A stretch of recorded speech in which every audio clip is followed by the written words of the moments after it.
Hello guys, welcome to Notes Fire. आज की हमारी क्लास का टॉपिक है फेस कॉन्ट्रैक्ट माइक्रोस्कोप। ठीक है, ये एक प्रकार का माइक्रोस्कोप होता है जो लाइट माइक्रोस्कोप का टाइप होता है। यहाँ पे हम बहुत सारी चीज़ों को जूम करके देख सकते हैं। ठीक है, तो ये बेसिक था इसका। इसमें हम लोग देखेंगे साइनॉप्सिस, इसका 9 पॉइंट का है। ठीक है, इस साइनॉप्सिस को आप लोग देख लीजिएगा। हम लोग स्टार्ट करेंगे इंट्रोडक्शन से। फेस कॉन्ट्रैक्ट माइक्रोस्कोप एक विशेष प्रकार का लाइट माइक्रोस्कोप है जिसका उपयोग अनस्टेन्ड, ट्रांसपेरेंट और लिविंग सेल्स को एब्जॉर्ब करने के लिए किया जाता है। ठीक है, जो ये माइक्रोस्कोप है फेस कॉन्ट्रैक्ट माइक्रोस्कोप, ये लाइट माइक्रोस्कोप का क्या है, टाइप है, जिसका उपयोग किसके लिए किया जाता है, अनस्टेन्ड और ट्रांसपेरेंट और लिविंग सेल्स को ऑब्जर्व करने के लिए। अनस्टेन्ड यानी कि जो बिना किसी कलर के होंगे, ट्रांसपेरेंट होंगे और लिविंग सेल्स होंगे, ऐसे चीज़ों को ऑब्जर्व करने के लिए किया जाता है। नॉर्मल ब्राइट फील्ड माइक्रोस्कोप से ट्रांसपेरेंट बायोलॉजिकल सैंपल्स को देखना कठिन होता है क्योंकि वह लाइट एब्जॉर्ब नहीं करते। ठीक है, जो नॉर्मल ब्राइट फील्ड वाले माइक्रोस्कोप होते हैं उससे जो ट्रांसपेरेंट बायोलॉजिकल सैंपल होते हैं उनको हम देख नहीं सकते आसानी से। ठीक है, क्योंकि वो लाइट को एब्जॉर्ब नहीं कर पाते। ठीक है, इसीलिए हम इसका यूज़ करते हैं।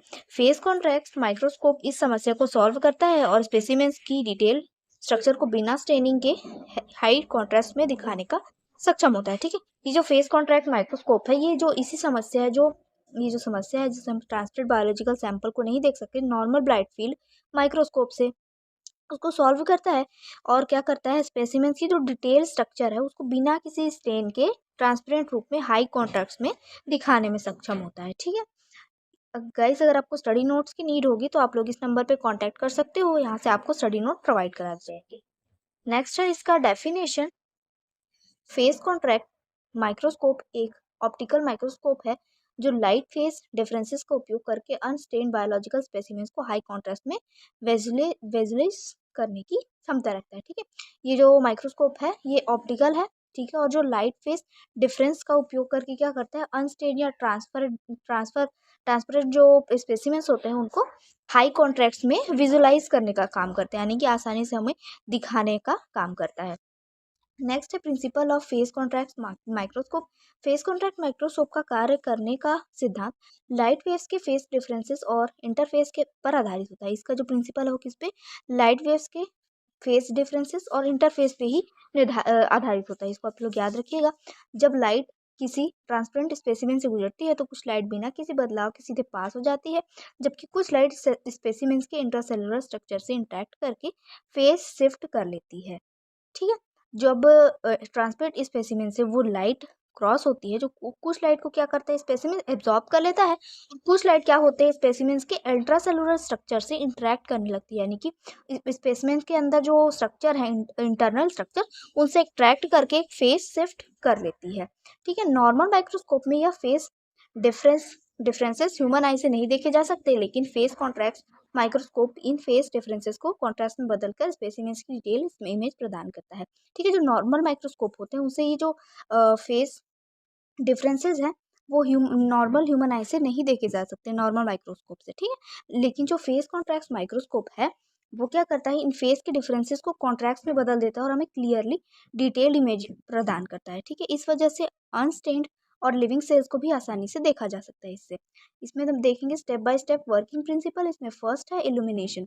लाइट सोर्स से निकलने वाली लाइट कंडेंसर लेंस की मदद से स्पेसिमेंस पर फोकस की जाती है। इस लाइट में कॉन्हेरेंट वेव्स होती है जो स्पेसिमेन से इंटरेक्ट करने के लिए तैयार रहती है। ठीक है, इल्यूमिनेशन एक प्रोसेस होता है जो क्या करता है, लाइट सोर्स से निकलने वाली लाइट को कंडेंसर लेंस की मदद से स्पेसिमेन पर फोकस करता है। ठीक है, इस प्रकार जो लाइट का कॉन्स्टेंट है वेव है वो स्पेसिमेन से इंटरेक्ट करने के लिए रेडी हो जाती है। नेक्स्ट है फेस शिफ्ट। जब लाइट स्पेसिमेन से गुजरती है तो कुछ लाइट स्पेसिमेन बायोलॉजिकल स्ट्रक्चर में इंटरेक्ट करके फेस शिफ्ट कर लेती है, जबकि कुछ अनचेंज रहती है। ठीक है, जो ये लाइट स्पेसिमेन से जो पास होती है तो कुछ लाइट क्या करती है, बायोलॉजिकल स्ट्रक्चर से इंटैक्ट कर लेती है और फेस शिफ्ट कर लेती है, जबकि कुछ जो है अनचेंज रहती है, यानी कि चेंज नहीं होती। ये फेस डिफरेंसेस ही कॉन्ट्रैक्ट्स बनाने में की शुरुआत करता है। इस प्रकार के जो डिफरेंसेस हमको देखने को मिलते हैं वही फेस का जो कॉन्ट्रैक्ट है उसको बनाने की स्टार्ट करता है। नेक्स्ट है face plate interaction. Objective lens के पास फेस प्लेट इन फेस डिफरेंसेस की ओर और इन्हांस करता है। ठीक है, जो ऑब्जेक्टिव लेंस के पास स्थित होता है फेस का प्लेट। ठीक है, को जो डिफरेंसेस होती है उनको और अधिक ज़्यादा इन्हेंस करने का कार्य करता है। फेस प्लेट डिफरेंसेस लाइट की स्पीड और स्लाइटली मॉडिफाई करता है, जिससे अनवेटेड और डिफ्रेक्टेड लाइट के बीच फेस कॉन्ट्रास्ट उत्पन्न होता है। ये क्या करता है, जो डी डिफ्रैक्टेड लाइट की स्पीड होती है उसको स्लाइटली मॉडिफाई करने का काम करता है, ठीक है, जिससे जो अन अनडिवाइडेड और डिफ्रेक्टेड लाइट के बीच का जो अधिक फेस है उसमें क्या होता है, कॉन्ट्रैक्ट उत्पन्न होता है। नेक्स्ट है interference and contract formation. Diffracted light और अनडिवाइडेड लाइट आपस में इंटरेक्ट करती है, जिससे कॉन्स्ट्रक्टिव और डिस्ट्रक्टिव इन्फ्लुएंस होता है, ठीक है।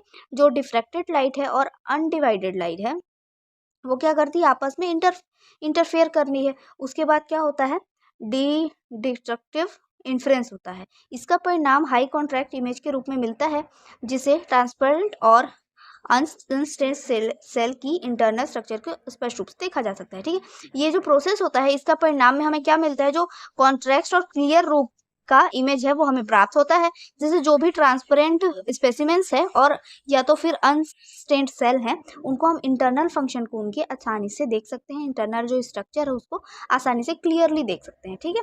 नेक्स्ट है इसका component of face contact microscope.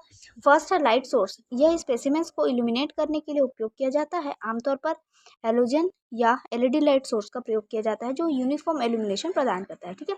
जो इसका लाइट सोर्स है, ये कंपोनेंट है इसका, जो स्पेसिमेंस को इल्यूमिनेट करने के लिए उपयोग किया जाता है, ठीक है। मोस्टली क्या होता है, जो हेलोजन या एलईडी लाइट है उसका सोर्स का इसके लिए उपयोग किया जाता है। नेक्स्ट है एन्युलर डायफ्राम। यह कंडेंसर के अंदर स्थित होता है और हॉलो कोन ऑफ लाइट उत्पन्न करता है। यह लाइट कोन फेस कॉन्ट्रैक्ट को इफेक्ट बना मदद करता है, ठीक है, जिससे स्पेसिमेंस के ट्रांसपेरेंट डिटेल को हाई कॉन्ट्रैक्ट के साथ देखा जा सकता है। जो एनुलर डायफ्राम एक प्रकार का कंपोनेंट है इसमें पाया जाने वाला, वो कहाँ स्थित होता है, कंडेंसर के अंदर, और क्या करता है, ये हॉलो कोन ऑफ लाइट उत्पन्न करने का काम करता है, जिससे जो स्पेसिमेंस की ट्रांसपेरेंसिटी है और उसकी डिटेल्स है उसको हम हाई कॉन्ट्रास्ट के साथ आसानी से क्लियरली देख पाएंगे। Next objective lens. यह specially design phase contrast objective होते हैं जो स्पेसिमेन से आने वाली डिफरेंस और डायरेक्ट लाइट को सही तरीके से फोकस करके फेस कॉन्ट्रैक्ट इफेक्ट को ऑप्टिमाइज करते हैं, ठीक है। ये जो ऑब्जेक्टिव लेंस है ये भी पाया जाता है माइक्रोस्कोप में, ठीक है। जो स्पेसिमेन से आने वाली जो डिफ्रेक्टेड और डायरेक्ट लाइट है वो सही तरीके से उसको फोकस करने में हेल्प करते हैं और उससे ऑप्टिमाइज करते हैं। ये lenses normal bright objective field से अलग होती हैं, ठीक है। जो नॉर्मल ब्राइट फील्ड ऑब्जेक्टिव होते हैं उनसे ये जो ऑब्जेक्टिव लेंस है वो डिफरेंस होते हैं। नेक्स्ट है फेस प्लेट। ये माइक्रोस्कोप के ऑप्टिकल पैथ में ऑब्जेक्टिव लेंस के पास स्थित होता है। इसका कार्य डिफरेंटेड और डायरेक्ट लाइट के फेस डिफरेंस को कंट्रोल करना और कॉन्ट्रैक्ट्स को बढ़ाना होता है, ठीक है। जो फेस प्लेट है वो कहाँ स्थित होता है, ऑप्टिकल पाथ में ऑब्जेक्टिव लेंस के पास, ठीक है। इसका काम क्या है, डिफ्रेक्टेड और डायरेक्ट लाइट को फेस के डिफरेंसेस को कंट्रोल करना और कॉन्ट्रास्ट को बढ़ाना है, जिससे हमें जो है इमेज वो क्लियर प्राप्त हो सके, जिससे ट्रांसपेरेंट स्ट्रक्चर को भी देखा जा सके, यानी कि वही बात है कि जो ट्रांसपेरेंट स्ट्रक्चर होते हैं उनको हम आसानी से देख पाए, इंटरनल स्ट्रक्चर को। नेक्स्ट है ये इस प्रकार से होता है, जो फेस कॉन्ट्रैक्ट माइक्रोस्कोप इस प्रकार से कुछ दिखाई देता है और इस प्रकार से उसका objective specimens condenser lens annular ring और लाइट सोर्स, इस प्रकार से लाइट सोर्स और यहाँ पे हमें दिखाई देता है, ठीक है। नेक्स्ट है आईपीस लेंस। यह मैग्नीफाइड इमेज को ऑब्जर्व करने के लिए उपयोग किया जाता है। ऑब्जेक्टिव लेंस से बनने वाली इमेज को और इनलार्ज करके डिटेल विजुअलाइजेशन प्रदान करता है। जो आईपीस लेंस होता है वो मैग्नीफाइड इमेज को ऑब्जर्व करने के बाद क्या करता है, और अच्छे से उसको डिटेल और विजुअलाइजेशन करने के लिए और अच्छे से उसको इनलार्ज करके क्लियर करता है, ठीक है। नेक्स्ट है advantage of face contract microscope. First advantage है इसमें अनस्टेड एंड लिविंग सेल का ऑब्जर्वेशन। यह माइक्रोस्कोप बिना किसी स्टेनिंग के लिविंग और बायोलॉजिकल सैंपल्स को ऑब्जर्व करने की सुविधा देता है, जिससे सेल की न्यूरल प्लेट में स्टडी करना संभव होता है। जो अनस्टेन्ड और लिविंग सेल होते हैं उनका ऑब्जर्वेशन ये बिना किसी स्टेन के या बिना किसी कलरिंग के करने में सक्षम होता है, और जो लिविंग बायोलॉजिकल सैंपल है उसको भी ऑब्जर्व करने में सक्षम होता है, ठीक है। जिससे जो सेल है उसकी नेचुरल स्टेट यानी कि नॉर्मली नेचुरली वो जिस प्रकार से होता है उसी सिचुएशन में उसकी हम स्टडी कर सकते हैं। नेक्स्ट है इनहेंस्ड कॉन्ट्रैक्ट ट्रांसपेरेंट कॉन्ट्रैक्ट, ठीक है। ट्रांसपेरेंट और कलरलेस स्ट्रक्चर को हाई कॉन्ट्रास्ट में विजुलाइज किया जा सकता है, जिससे फाइन सेलुलर डिटेल्स आसानी से देखी जा सकती है। ठीक है, इस प्रकार से जो ट्रांसपेरेंट और कलर स्ट्रक्चर होते हैं किसी भी सैंपल के, उसको हम आसानी से देख सकते हैं और फाइन सेलुलर डिटेल के साथ देख सकते हैं। ठीक है, यानी कि बिल्कुल क्लियर तरीके से। नेक्स्ट है फास्ट एंड सिंपल। यह टेक्निक सिंपल प्रिपरेशन को आसान बनाती है और बिना किसी कॉम्प्लेक्स प्रोसीजर के डायरेक्ट ऑब्जर्वेशन संभव होता है। ये जो टेक्निक होती है फेस माइक्रोस्कोप की, वो क्या करती है, बहुत ज़्यादा सिंपल है और बहुत ज़्यादा आसानी से हमें किसी भी सैंपल का ऑब्जर्वेशन करने के लिए हमें बहुत ज़्यादा सुविधा देती है। ठीक है, डायरेक्ट हम इससे ऑब्जर्वेशन कर सकते हैं। नेक्स्ट है नो नीड फॉर फिक्सेशन और स्टेनिंग। फिक्सेशन और स्टेनिंग की आवश्यकता नहीं होने के कारण सैंपल की इंटेग्रिटी बनी रहती है और वे डैमेज नहीं होते, जिससे बायोलॉजिकल रिसर्च में अधिक एक्यूरेट रिजल्ट प्राप्त होते हैं। ठीक है, अगर हम स्टेन नहीं करेंगे, उसका फिक्सेशन नहीं करेंगे, तो जो सैंपल है वो बिल्कुल नेचुरल तरीके से बना रहेगा, जिससे जो बायोलॉजिकल रिसर्च हम कर रहे हैं वो उसमें एक्यूरेट हमें राइट रिजल्ट प्राप्त होगा बिना किसी डैमेज के। नेक्स्ट है application of face control contracts microscope. इसमें फर्स्ट है सेल बायोलॉजी। यह माइक्रोस्कोप लिविंग सेल की इंटरनल स्ट्रक्चर जैसे न्यूक्लियस, माइटोकॉन्ड्रिया और वॉक्यूल्स को ऑब्जर्व करने के लिए उपयोग किया जाता है। ठीक है, सेल बायोलॉजी में डिफरेंट टाइप के जो सेल के अंदर पाए जाने वाले ऑर्गेनेल्स है, इस प्रकार के उनको ऑब्जर्व हम आसानी से कर सकते हैं। इसके बिना स्टेनिंग के सेल्स की माइक्रो मोर्फोलॉजी और डायनेमिक्स को डिटेल्स में स्टडी किया जा सकता है। ठीक है, बिना स्टेन के जो सेल के मार्फोलॉजी है, मतलब स्ट्रक्चर है, उसका जो डायनेमिक्स है, उसको हम आसानी से डिटेल में स्टडी कर सकते हैं। नेक्स्ट है माइक्रोबायोलॉजी। अनस्टेन बैक्टीरिया और प्रोटोजोआ जैसे माइक्रो ऑर्गेनिज्म को देखने और मूवमेंट तथा बिहेवियर को उनके एनालाइज करने के लिए माइक्रोस्कोप का यूज किया जाता है, जिससे माइक्रोबियल रिसर्च में सहायता मिलती है। जो माइक्रोबायोलॉजी होती है, यानी कि छोटे छोटे जो माइक्रो बैक्टीरिया वायरसेस होते हैं, उनको हम आसानी से देख के उनका मूवमेंट और उनका बिहेवियर का स्टडी कर सकते हैं इस माइक्रोस्कोप के यूज से। ठीक है, और जो माइक्रोबायल रिसर्च होती है इस प्रकार की, उसमें इससे काफ़ी ज़्यादा हेल्प होती है। नेक्स्ट है मेडिकल डायग्नोसिस।